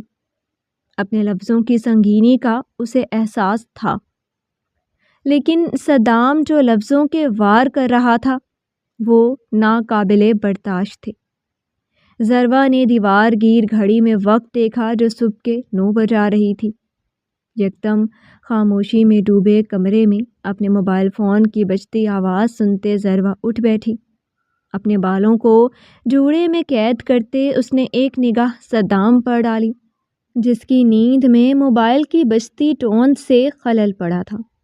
صدام کسمساتے کروٹ بدل گیا۔ ضروا خاموشی سے اٹھتے اپنے قدم بڑھاتے ڈریسنگ ٹیبل تک آئی۔ فون اسکرین پر جگمگاتا سبحان کا نام دیکھتے اس کے لبوں پر اداسی بھری مسکان نے اپنی جگہ بنائی۔ اس سے پہلے وہ فون اٹھاتے سبحان سے بات کرتی، اس کے پیروں تلے ٹوٹے واز کا ٹکڑا آیا۔ ضروا نے بے دہانی میں اپنا پاؤں اس ٹکڑے پر رکھا۔ جواباً اس کی فلک شگاف چیخ کمرے میں گونجی۔ ٹکڑا اس کے تلوے پر بری طرح گھپ چکا تھا۔ ضروا کی چیخ سنتے صدام ہڑبڑاتے ہوئے اٹھ بیٹھا۔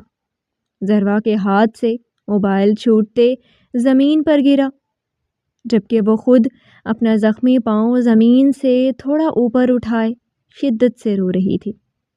صدام کی نظر اس کے آنسوؤں سے تر ہوتے چہرے سے اس کے زخمی پاؤں پر آن ٹھہری۔ صدام خان اس کے لہو سے رنگے پاؤں کو دیکھتے تڑپ اٹھا تھا۔ تیز رفتاری سے کمفرٹر اتارتے وہ ضروا کی جانب بڑھا۔ کیا کرتی ہو یار تم؟ کیا ضرورت تھی تمہیں اٹھنے کی؟ ضروا کے پاس آتے اس کے پھول جیسے نازک وجود کو اپنے بازوؤں میں اٹھاتے وہ صوفے پر بٹھاتے اس کے نزدیک گھٹنوں کے بل بیٹھتے اسے ڈپٹتے ہوئے بولا۔ ضروا نے اس کے کندھے کو جکڑتے بھیگی نگاہوں سے اسے دیکھا۔ صدام کے چہرے پر پھیلتی فکر دیکھتے اس کے آنسوؤں میں مزید روانی آئی۔ آپ کیوں کر رہے ہیں فکر میری؟ آپ کو تو سکون ملے گا نا کہ مجھے زخم مل گیا۔ ضروا اس کے کندھے پر گرفت مضبوط کرتے روتے ہوئے بولی۔ درد شدت اختیار کر گیا تھا اس کا۔ فی الوقت خاموش رہو تم، میں کانچ نکال رہا ہوں، خبردار جو تم چیخی۔ صدام نے اس کی بات پر قہربار نگاہوں سے اسے دیکھتے تنبیہی لہجے میں کہا۔ ضروا نے زخمی نگاہوں سے اسے دیکھا۔ درد ہو رہا ہے میرے۔ درد کی شدت سے اس کی رنگت سرخ ہو رہی تھی۔ نچلا لب بالائی لب پر لاتے وہ بچوں کی طرح بولی۔ صدام اس کی ادا پر فریفتہ ہوا تھا۔ دل کی دھڑکنیں کانوں میں بجتی محسوس ہوئی تھی۔ وہ تیزی سے نظریں اس کی حسین چہرے سے پھیرتے اس کے پاؤں پر مرکوز کر گیا۔ کانچ بہت بے دردی سے اس کے تلوے میں پیوست تھا۔ صدام کے دل میں چبھن اٹھی۔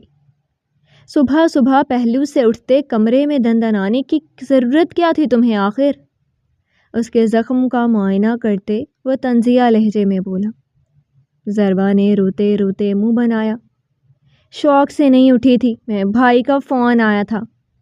ضروا نے اپنے آنسو ہاتھ کی پشت سے صاف کرتے جواب دیا۔ صدام نے اس کی بات پر جبڑے سختی سے بھینجے۔ جو فکر اسے ضروا کے لیے محسوس ہو رہی تھی وہ ہوا ہوئی۔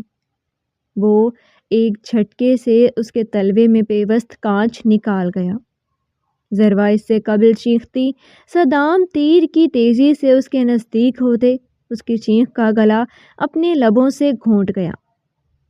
ضروا نے بے ساختہ اس کے کالر کو جکڑا۔ یہیں بیٹھی رہو، ہلنا نہیں۔ ضروا کی سانسوں کو آزادی بخشتے انگشتے شہادت کی انگلی اٹھائے اسے تلقین کرتے وہ ڈریسنگ روم کی جانب بڑھ گیا۔ ضروا خاموشی سے گہرے سانس بھرتے اس کی پشت کو تکنے لگی۔ کچھ ہی پل کی دیری کے بعد وہ میڈیکل باکس تھامے ضروا کے قدموں میں بیٹھا اس کے زخم کی مرہم پٹی کر رہا تھا۔ ضروا تلخی سے مسکرائی۔ اس شخص کی آنکھوں اور چہرے پر پھیلتا اضطراب اس بات کا گواہ تھا کہ وہ آج بھی اس سے محبت کرتا ہے، اس کی تکلیف پر تڑپ اٹھتا ہے۔ زخم مجھے لگا ہے، تکلیف آپ کو ہو رہی ہے، اور دعویٰ کرتے ہیں آپ نفرت کا۔ صدام کے بالوں میں اپنی مخروطی انگلیاں پھیرتے ضروا نے تلخی سے کہا۔ صدام نے نظریں اٹھائے اسے دیکھا۔ غلط فہمی ہے تمہاری، سرد لہجے میں کہتے وہ اس کی پٹی باندھنے لگا۔ پھر کیوں زخم پر مرہم رکھ رہے ہیں؟ اب چھوڑ دیں زخم کو، ایسے ہی ناسور بننے دیں اسے۔ ضربا نے تیزی سے اپنا پاؤں کھینچتے کھردرے پن سے کہا۔ صدام نے اسے سخت نگاہوں سے گھورتے اس کے پاؤں کو اپنی گرفت میں لیا۔ زخم پر مرہم اس لیے رکھ رہا ہوں کہ تم آئندہ دنوں میں ملنے والے زخم برداشت کر پاؤ۔ یہ زخم بھرے گا تو نیا زخم برداشت کر پاؤ گی۔ زہریلے الفاظ اس کی سماعت میں اتارتے وہ اس کا پاؤں آرام سے فرش پر رکھتے اٹھ کھڑا ہوا۔ آئندہ کے بعد تم اپنے گھر کے کسی فرد سے کوئی رابطہ نہیں رکھو گی، خاص طور پر میری بہن کے قاتل سے۔ فرش پر پڑا ضربا کا موبائل اٹھاتے اسے ہاتھوں کے دباؤ سے 2 ٹکڑے کرتے وہ سرد مہری سے کہتا۔ ضربا کی بے یقین نگاہوں سے نظریں پھیرتا واش روم میں جا کر بند ہوا۔ ضربا نے زمین پر اپنے 2 ٹکڑے ہوئے موبائل کو دیکھا۔ آنسو پھر لڑیوں کی مانند اس کی آنکھوں سے بہنے لگے۔ مطلب اب اس کی سزا کی ابتدا ہوئی تھی۔ اس زندان میں داخل ہوتے وہ تمام اپنوں سے رشتہ توڑ چکی تھی۔ ضربا نے روتے ہوئے واش روم کے بند دروازے کو دیکھا۔ ایک غلط فہمی کی دیوار تھی جو ان کے درمیان تھی، جسے توڑنا بہت ضروری تھا۔ آج کام پر نہیں جاؤ، آج تمہاری زویا سے ملاقات ہے۔ کچن سے چائے لاتی ضربا کے کانوں میں ریحام بیگم کے الفاظ گونجے۔ ضربا پل بھر کو ٹھٹکی، پھر سر جھٹکتے ڈائننگ ٹیبل کی جانب اپنے قدم بڑھانے لگی۔ جب ریحام بیگم کے اگلے الفاظ سنتے اسے لگا گویا پگھلا ہوا سیسا اس کی سماعتوں میں انڈیل دیا ہو۔ تم دونوں ایک بار مل لو، پھر جلد میں تمہاری اور زویا کی شادی کی شروعات کر دوں گی۔ میں چاہتی ہوں وہ جلد از جلد اس گھر میں آ جائے۔ ریحام بیگم ہاتھ پر ہاتھ دھرے بیٹھی ضربا کی لٹھے کی مانند سفید پڑتی رنگت دیکھ رہی تھی۔ ضربا کے ہاتھ میں موجود کپ لرز اٹھا۔ گرم گرم چائے اس کے سفید ہاتھ پر گرتے اس کی جلد کو جھلسا گئی۔ ضربا نے سسکی بھرتے کپ زمین پر پھینکا۔ ضربا کی سسکی سنتے صدام نے اس کی جانب دیکھا۔ اس کی زرد رنگت، سرخ بھیگی شکوہ کن نگاہیں دیکھتے صدام کا دل جیسے کسی نے مٹھی میں بھینچا تھا۔ وہ سمجھ گیا تھا کہ وہ ریحام بیگم کے الفاظ سن چکی ہے۔ ٹھیک ہے خالہ بھی، جیسا آپ کہیں۔ اگلے ہی پل وہ اپنی حالت پر قابو پائے وہ شفافیت سے کہتا ناشتہ کرنے میں مشغول ہوا۔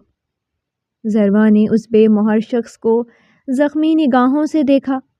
اگلے ہی پل وہ تیز قدموں سے اپنے کمرے کی جانب بڑھ گئی۔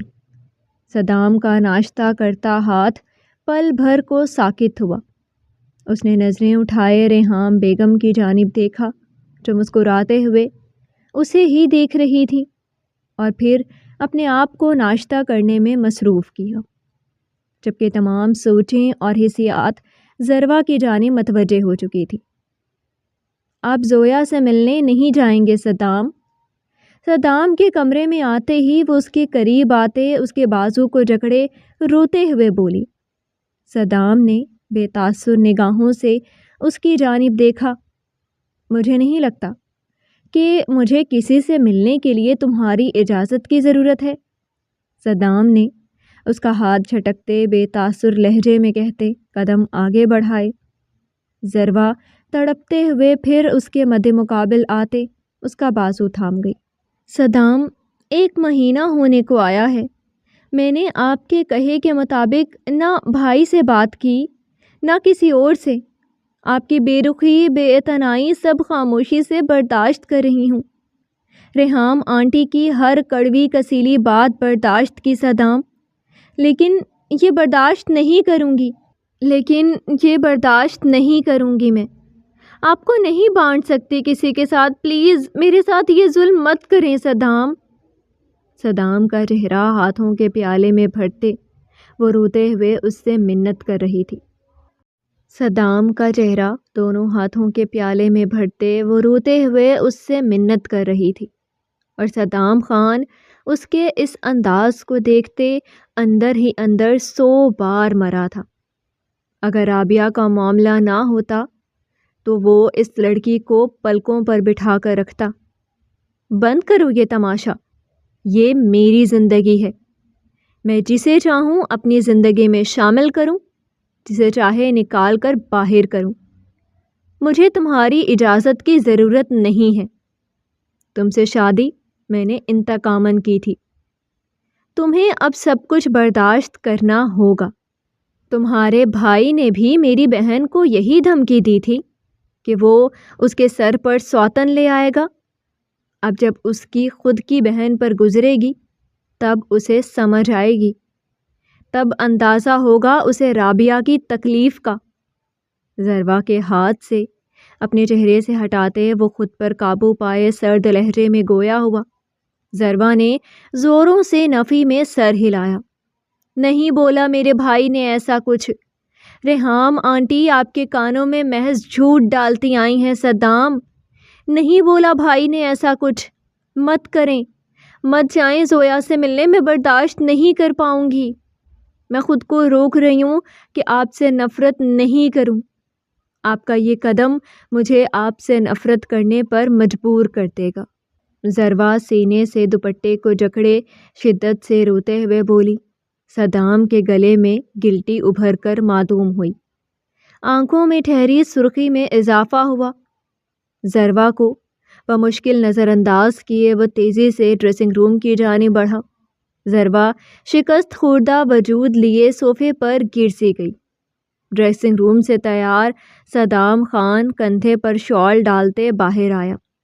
نظر سیدھا صوفے پر بیٹھی ضروا پر پڑی، جس کے چہرے پر مٹے مٹے آنسوؤں کے نشانات دیکھتے پھر صدام خان کے دل نے شور مچایا۔ ضروا اسپاٹ نگاہوں سے فرش پر کسی غیر مرئی نقطے کو تک رہی تھی۔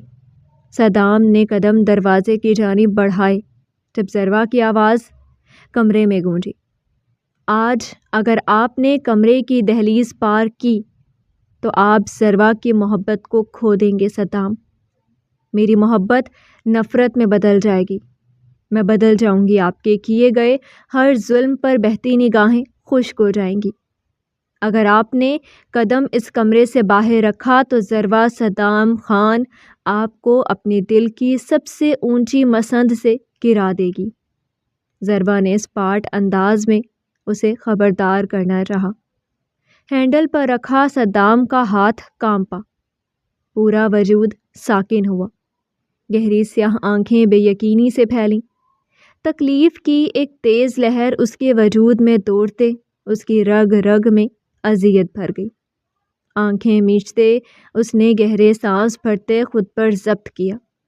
دل کیا تھا کہ پلٹتے ضروا کو اپنے سینے میں بھینچ کر بتائے کہ وہ چاہ کر بھی اس سے نفرت نہیں کر پا رہا۔ اسے تکلیف دے کر وہ خود کو تکلیف میں مبتلا پاتا ہے، لیکن انتقام کی آگ ابھی تک نہیں بجھی تھی جو وہ یہ لفظ ادا کر دیتا۔ ہاں، لیکن انتقام کی آگ دھیرے دھیرے ہلکی ضرور ہو رہی تھی، ضروا کے ساتھ اور اس کی قربت کے سبب۔ آنکھیں کھولتے صدام کمرے کا دروازہ کھولے بنا پلٹے وہاں سے نکلتا چلا گیا۔ ضروا نے آنکھیں ضبط سے بند کی، آنسو آبشار کی مانند برسنے لگے، لبوں پر زخمی مسکراہٹ آن ٹھہری۔ صدام خان ضروا آفریدی کے دل سے آج اتر گیا، اذیت دے لہجے میں کہتی وہ اپنے وجود کو ڈھیلا چھوڑ گئی۔ صدام آدھی رات کے وقت گھر واپس لوٹا تھا۔ وہ زویا سے ملاقات نہیں کر پایا تھا، یا کرنا ہی نہیں چاہتا تھا۔ پورا دن وہ سڑکوں کی خاک چھانتا رہا تھا۔ دل کی بے چینی حد سے سوا تھی۔ 1 مہینہ ہونے کو آیا تھا۔ دل میں دبی ضروا کی محبت شدت سے انگڑائی لیتے بیدار ہو گئی تھی، جسے وہ سلانے کی ہر ممکن کوشش کر رہا تھا، لیکن ہر بار ناکامی کا سامنا کرنا پڑ رہا تھا۔ اسے تکلیف دیتے وہ خود تکلیف میں مبتلا ہو جاتا تھا۔ وہ اس کے آنسو دیکھتے تڑپ اٹھتا تھا۔ کمرے کا دروازہ کھولتے اسے نے مدھم لیمپ کی روشنی میں ضروا کے وجود کو دیکھا۔ وہ کمبل اوڑھے اس کی جانب پشت کیے لیٹی ہوئی تھی۔ ضروا کے لفظ یاد کرتے صدام کا دل پھر تڑپ اٹھا تھا۔ دروازہ بند کرتے بیٹھک آتے وہ ضروا کو کھینچتے خود کے نزدیک کر گیا۔ ضروا کی لرزتی پلکیں اس بات کی گواہ تھیں کہ وہ جاگ رہی ہے، جبکہ صدام کو اس وقت محض ضروا اپنی سانسوں جتنی قریب چاہیے تھی۔ وہ رفتہ رفتہ اس کے چہرے کے ہر نقش پر اپنا لمس چھوڑتے اسے خود کے نزدیک کر گیا۔ ضروا آنکھیں بند کیے خاموشی سے اس کے لمس کی حدت کو محسوس کرنے لگی۔ 1 ہفتہ ہونے کو آیا تھا اور ضروا نے ایسی چپ سادھ لی تھی جو توڑے نہ ٹوٹی تھی۔ وہ صدام کا ہر کام خود سر انجام دیتی تھی، لیکن پھر بھی ایک بے رخی اور بیگانگی کی دیوار ان کے درمیان حائل ہو چکی تھی، اور صدام خان تڑپ اٹھا تھا ضروا کی بیگانگی پر۔ شدت سے یہ پچھتاوا غالب آ رہا تھا کہ وہ بدلے کے عوض اپنی محبت کو کھو بیٹھا تھا۔ خالہ بھی، مجھے وہ فائل لا دیں جو میں نے آپ کے پاس رکھوائی تھی۔ اوپن کچن میں کام کرتی ضروا پر ایک نگاہ ڈالتے صدام نے ریحام بیگم سے کہا، جو دیدہ زیب لباس میں ملبوس کہیں جانے کے لیے تیار تھیں۔ اچھا، میں لائی، ریحام بیگم تیزی سے کہتے کمرے میں بڑھ گئیں۔ صدام نے لب بھینچے ضروا کو دیکھا، جو ویلویٹ کی سادہ سی شلوار قمیض میں نکھری نکھری سی سیدھا اس کے دل میں اتر رہی تھی۔ یہ لو فائل، میں جا رہی ہوں، آج زویا آئے گی رات کے کھانے پر، جلدی آ جانا۔ ریحام بیگم، یہ لو فائل، میں جا رہی ہوں، آج زویا آئے گی رات کے کھانے پر، جلدی آ جانا۔ ریحام بیگم جلد بازی کے عالم میں اس کے ہاتھ میں فائل دیتے ضروا کو دیکھتے تمسخر سے مسکراتے ہوئے کہتی وہاں سے نکلتی چلی گئی۔ ضروا نے تعصب سے نفی میں سر ہلاتے ان کی پشت کو تکا اور پھر اپنے کام میں مشغول ہو گئی۔ اس کا یہ لاپرواہ انداز صدام کو آگ لگا گیا تھا۔ زویا کے نام پر اس کے چہرے پر ناگواری پھیلنی چاہیے تھی، لیکن وہ پرسکون تھی۔ مجھے آج دیر ہو جائے گی، تم کھانا کھا کر سو جانا، بلند آواز میں ضروا کو کہتے ایک بھرپور نگاہ اس پر ڈالتے وہ گھر سے نکلتا چلا گیا۔ کٹنگ بورڈ پر ضروا کا پیاز کاٹتا ہاتھ تھما، سر کو نفی میں ہلاتے وہ تلخی سے مسکرا دی۔ جب تک صدام نہ آ جائے وہ ایک نوالا حلق سے نہیں اتارتی تھی۔ یہ اس کی عادت تھی جسے وہ چھوڑ نہیں سکتی تھی، اور صدام کا حکم بھی۔ لیکن کچھ دنوں سے اسے صدام کی جانب سے رعایت ہی رعایت مل رہی تھی۔ ضروا سر جھٹکتے اپنے کام میں مشغول ہوئی۔ ڈنر پر ریحام بیگم زویا کے ہمراہ کافی دیر تک صدام کا انتظار کرتی رہی، لیکن وہ نہ آیا۔ زویا کے سامنے انہیں انتہائی شرمندگی کا سامنا کرنا پڑا تھا، جس کی وجہ سے وہ شدید غصے میں تھی، جبکہ زویا اس کے یہ بتانے پر کہ وہ زویا سے ریسٹورانٹ میں بھی ملنے نہیں آیا تھا، وہ تو پیچ و تاب کھاتی رہ گئی تھی۔ اپنے کمرے سے نکلتے انہوں نے ضروا کو دیکھا جو سیڑھیوں کی جانب بڑھ رہی تھی۔ ریحام بیگم کی نگاہوں میں نفرت کی چنگاری جل اٹھی تھی۔ کافی دنوں سے وہ صدام کے بدلتے انداز نوٹ کر رہی تھی۔ وہ ان کی کسی بات پر کان نہیں دھر رہا تھا۔ انہیں صدام اپنے ہاتھوں سے نکلتا محسوس ہو رہا تھا۔ اس کی وجہ سامنے موجود لڑکی تھی۔ تنفر سے آگے بڑھتی وہ سیڑھیوں کے کونے پر کھڑی ضروا کے پشت پر ہاتھوں کا دباؤ ڈالتے اسے دھکا دے گئی۔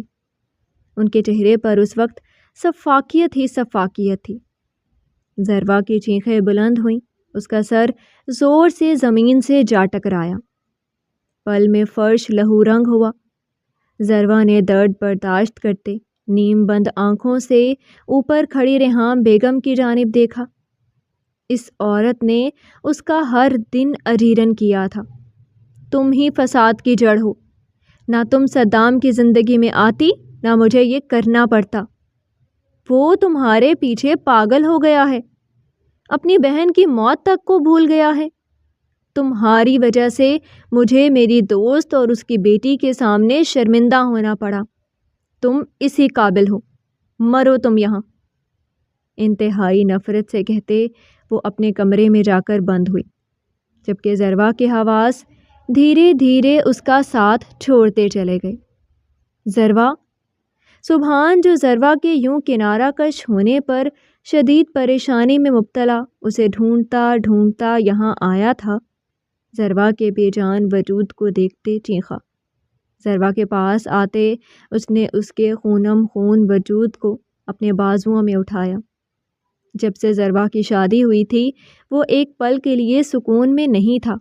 ضروا سے کسی قسم کا کوئی رابطہ نہ ہونا اسے مزید پریشانی میں مبتلا کر گیا تھا۔ وہ جانتا تھا اس کی بہن خوش نہیں ہوگی، لیکن اسے وہ یوں خونم خون ملے گی یہ اس نے سوچا نہیں تھا۔ تم نے کر لیا بدلہ پورا، کروا دیا مجھے اس تکلیف سے روشناس جو تم کروانا چاہتے تھے، چھین لی تم نے مجھ سے میری بہن۔ ضروا کی دھیمی چلتی سانسیں چیک کرتے سبحان روتے ہوئے بولا۔ ضروا کو اٹھائے وہ تیزی سے باہر کی جانب بھاگا۔ خالہ بھی، کہاں ہیں آپ؟ باہر آئیں۔ اپنے کوٹ کو زمین پر پھینکتے وہ چیخا۔ سیاہ آنکھیں سرخی میں ڈوبی ہوئی تھیں، بال بکھرے سے تھے۔ صدام نے اپنی ٹائی اتارتے زمین پر پھینکی، ساتھ ساتھ وہ بلند آواز میں ریحام بیگم کو بھی بلا رہا تھا۔ ریحام بیگم جو ضروا کے ساتھ ظلم کر تو گئی تھیں، اب صدام کے رد عمل کو سوچتے وہ اپنے کمرے میں بند بچنے کی تدبیر سوچ رہی تھی۔ صدام کے چیخنے پر تھوک نگلتے اپنے کمرے سے باہر نکلی۔ کیا ہوا ہے صدام بیٹا؟ ریحام بیگم اپنے تاثرات پر قابو پائے سوال گو ہوئی۔ مت بولیں مجھے بیٹا، جب آپ مانتی ہی نہیں۔ کس قدر گھٹیا عورت ہیں آپ۔ پچھلے 3 سال سے آپ میری سماعتوں میں زہر اتارتی رہیں، سبحان کے بارے میں، اس کے گھر والوں کے بارے میں، جبکہ حقیقت کچھ اور تھی۔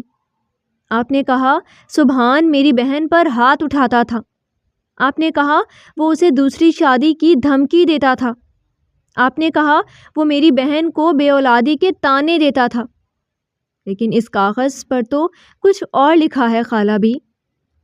کاغذ ان کے سامنے لہراتے وہ انہیں خون آشام نگاہوں سے گھورتے ہوئے گویا ہوئیں۔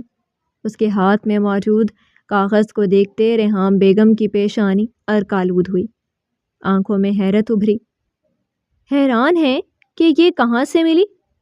خود آپ نے اپنے ہاتھوں سے فائل کے ساتھ مجھے یہ دی ہے۔ یہ کاغذ آپ دینا نہیں چاہتی تھی، لیکن جلد بازی میں مجھ تک پہنچ گیا، اور اچھا ہی ہوا کہ میں سچ جان گئی۔ یہ لکھائی رابعہ کی ہے، میں اس کی لکھائی کو بخوبی پہچانتا ہوں، اور جو کچھ آپ نے کہا اس کے مترادف سب کچھ یہاں لکھا ہے۔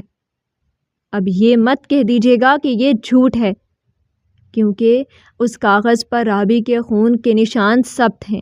صدام کی آواز پورے گھر میں گونج رہی تھی۔ ریحام بیگم کی رنگت لٹھے کی مانند سفید ہوئی۔ میں کس قدر بے وقوف تھا، آپ کی ہر بات کو سچ مانتے بدلے کی آگ سینے میں جلاتا رہا، اپنی محبت کو خود سے بدظن کر دیا، اپنی محبت کو اپنے انتقام کے لیے استعمال کیا۔ صرف آپ کی وجہ سے ضروا مجھ سے بیگانگی اور بے اعتنائی برتنے لگی۔ اس کے دل میں وہ مقام رہا ہی نہیں میرا جو پہلے تھا، اور یہ صرف آپ کی وجہ سے ہوا ہے۔ صدام ان کی جانب دیکھتے نم آواز میں چیختے ہوئے بولا۔ صدام، مجھے معاف کر دو بیٹا، میں تمہیں سب سمجھاتی ہوں۔ ریحام بیگم نے اسے باتوں میں الجھانا چاہا۔ نہیں، مجھے کچھ نہیں سننا، میں نہیں چاہتا میں مزید آپ کی بے ادبی کروں۔ آپ یہاں سے چلی جائیں، یہی آپ کے لیے اور میرے لیے بہتر ہوگا۔ میں آپ کی وجہ سے اپنی بیوی کو مزید خود سے دور نہیں کر سکتا۔ صدام نے اپنے چہرے پر ہاتھ پھیرتے ہوئے حتمی انداز میں کہا۔ ریحام بیگم نے نفی میں سر ہلایا۔ ذروا!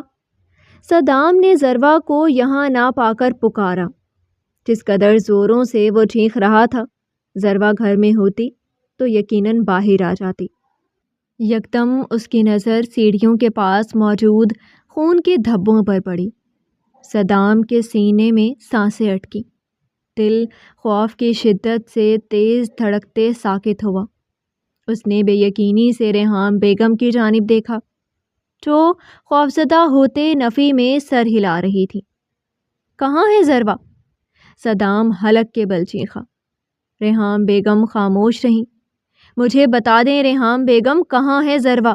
ورنہ باخدا ہمارے مابین رشتے اور آپ کی عمر کو بھولتے میں انتہائی قدم اٹھانے سے گریز نہیں کروں گا۔ صدام کی سانسیں بند ہونے کے در پر تھیں۔ ٹیبل کو لات مارتے وہ چیخا۔ ریحام بیگم کپکپا اٹھی۔ وہ سیڑھیوں سے گر گئی تھی، اس کا بھائی اسے لے گیا۔ ریحام بیگم نے اپنے کمرے کی کھڑکی سے سبحان کو ذروا کو لے جاتے دیکھا تھا۔ اپنے جرم پر پردہ ڈالتے وہ روتے ہوئے بولی، اگر میری ذروا کو کچھ بھی ہوا تو میں آپ کی سانسیں چھین لوں گا۔ سرد وحشت زدہ لہجے میں کہتے وہ تیز قدموں سے گھر سے نکلتا چلا گیا۔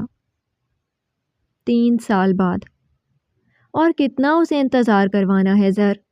سبحان نے ذروا سے پوچھا، جو کمرے میں موجود صوفے پر بیٹھی کلاس وال سے باہر کھڑے صدام پر نظریں مرکوز کیے ہوئی تھی۔ جتنا انتظار انہوں نے مجھے کروایا تھا بھائی، ذروا نے مدھم لہجے میں کہا۔ تم جانتی ہو، ایک دن بھی ایسا نہیں گزرا جب اس نے تمہارے لیے ڈھیروں گلاب کے پھولوں کے ساتھ معافی نامہ نہ بھیجا ہو۔ جانتی ہو، جب تم ہسپتال میں تھیں اور میں اسے تم سے ملنے نہیں دے رہا تھا، تب اس کی حالت یوں تھی کہ جیسے اس کے وجود میں خون بچا ہی نہ ہو۔ میں نے اسے اس دن روتے دیکھا تھا، ندامت کے آنسو تھے، وہ ہچکیوں سے رو رہا تھا۔ ذروا، وہ دن ہے اور آج کا دن ہے۔ وہ تمہارے کمرے کے باہر سڑک پر کھڑا تمہارا منتظر ہے کہ تم اسے معاف کرتے اس کی بے رنگ زندگی کو رنگوں سے بھر دو۔ سبحان سنجیدگی سے اسے بتا رہا تھا، اور وہ نم آنکھیں لیے اس کی بات سن رہی تھی۔ آسان نہیں ہے بھائی، ذروا نے بھرائی آواز میں کہا۔ ایک بار یہ سوچ کر دیکھو کہ اب اس کا تمہارے علاوہ کوئی رشتہ نہیں بچا۔ اس کی بہن اس سے چھین لی گئی، اس کی سگی خالہ دماغی مفلوج ہو کر پاگل خانے میں داخل ہے، اس کا تو کوئی بچا ہی نہیں تمہارے علاوہ۔ سبحان کہتا اپنی جگہ سے اٹھ کھڑا ہوا۔ ذروا نے اپنے گھٹنوں میں اپنا چہرہ چھپایا۔ معافی مانگنے سے زیادہ معاف کرنے والا بڑا ہوتا ہے۔ ایک بار معاف کرتے اسے موقع دو، اپنا رشتہ استوار کرو۔ ذروا کے سر پر ہاتھ رکھتے کہتے وہ کمرے سے نکلتا چلا گیا۔ ذروا گھٹنوں میں منہ چھپائے رو دی۔ 2 سالوں سے وہ نہ جانے کتنے گھنٹے اس کے گھر کے باہر کھڑا رہتا تھا۔ ان 2 سالوں میں اگر صدام خان تڑپا تھا تو ذروا صدام خان کو بھی ایک پل سکون کا نصیب نہیں ہوا تھا۔ کڑکتی بجلی کی آواز سنتے ذروا تیزی سے اپنے کمرے سے بھاگی تھی۔ گھر کا داخلی دروازہ کھولتے اس نے سامنے کھڑے صدام کو دیکھا، جو تیز برستی بارش میں مکمل بھیگ گیا تھا۔ اس کی سفید شرٹ اس کے مضبوط توانا جسم سے چپک گئی تھی۔ بال ماتھے پر پڑے تھے۔ وہ سینے پر ہاتھ باندھے ذروا کو دیکھ رہا تھا۔ ذروا داخلی دروازے پر کھڑی اسے روتے ہوئے دیکھ رہی تھی۔ 2 سال بعد وہ اس کے روبرو آئی تھی۔ صدام نے اسے 2 سال بعد اپنے سامنے دیکھتے سکون دے سانس بھرتے اپنی باہیں واں کی۔ ذروا اس کی پھیلی باہیں دیکھتے ہچکیوں سے روتے تیز قدموں سے آگے بڑھتے اس کے سینے میں سمائی۔ صدام نے سکون سے آنکھیں موندتے اسے مزید خود میں بھینچا۔ کس قدر شدت سے اس پل کا انتظار کیا ہے میں نے ذروا، کیا ایسے بھی کوئی روٹھتا ہے؟ صدام نے اس کا چہرے کو اپنے سینے سے نکالتے بے دریغ چومتے ہوئے شکوہ کیا۔ روٹھنا میرا حق ہے، اور منانا آپ کا فرض۔ اب آپ نے کوئی بھی غلطی کی میں یوں ہی آپ سے خفا ہو جاؤں گی۔ ضروا اس کے لمس کو محسوس کرتے اٹکتی آواز میں گویا ہوئی۔ یہ ظلم ہے یارا، صدام نے گھمبیر لہجے میں کہتے اس کے ماتھے پر بوسہ دیا۔ پیار کرتے ہیں تو برداشت بھی کریں۔ ضروا نے اس کے سینے پر سر رکھتے لاڈ سے کہا، پیار چھوٹا لفظ ہے، محبت نہیں، محبت بھی چھوٹا لفظ ہے۔ میں تو عشق کرتا ہوں تم سے۔ اس کے سر پر اپنی ٹھوڑی رکھتے صدام نے مسکراتے ہوئے کہا۔ اپنے کمرے کی کھڑکی سے یہ منظر دیکھتے سبحان نے آسودگی سے مسکراتے سائڈ ٹیبل پر رکھی رابعہ کی تصویر کو دیکھا۔ کچھ کہانیاں مکمل ہو جاتی ہیں اور کچھ تاعمر ادھوری رہ جاتی ہیں۔ جی تو ڈیئر لسنرز، کیسی لگی آپ کو آج کی سٹوری؟ کمنٹ سیکشن میں اپنی رائے کا اظہار ضرور کیجیے گا۔ ویڈیو کو لائک اور چینل کو سبسکرائب کرنا مت بھولیے گا۔